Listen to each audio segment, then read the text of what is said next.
Welcome back to my YouTube channel. Today, I am going to tell you about Draftbit versus Adalo versus WeWeb. Draftbit, Adalo, and WeWeb are three powerful no-code and low-code platforms that enable users to build web and mobile applications without extensive programming knowledge. Each platform has unique strengths, making them suitable for different use cases. Whether you're building progressive web apps, PWAs, mobile applications, or responsive websites, Draftbit is a low-code platform focused on mobile app development, offering a visual editor while allowing developers to write custom React Native code for more control. It's perfect for those who want flexibility and customization in their mobile apps. Adalo is a no-code platform designed for mobile and web apps with an easy-to-use drag-and-drop builder. It's best for users who want a simple, intuitive interface to quickly develop mobile apps without writing any code.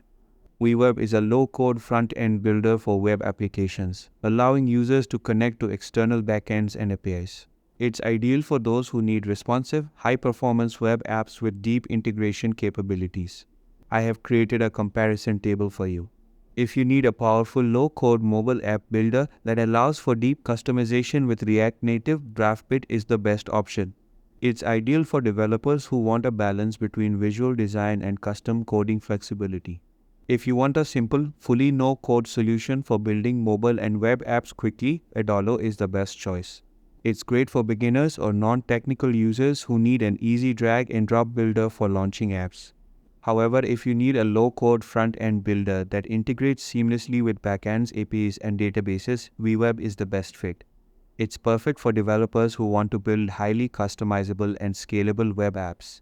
In short, Draftbit for developers who want a low-code mobile app builder with React Native support. Adalo for beginners looking for an easy-to-use, no-code mobile and web app builder. WeWeb for web developers needing a flexible and API-friendly front-end builder. Which platform do you prefer? Let me know in the comments. Don't forget to like, share, and subscribe for more comparisons. See you in the next one.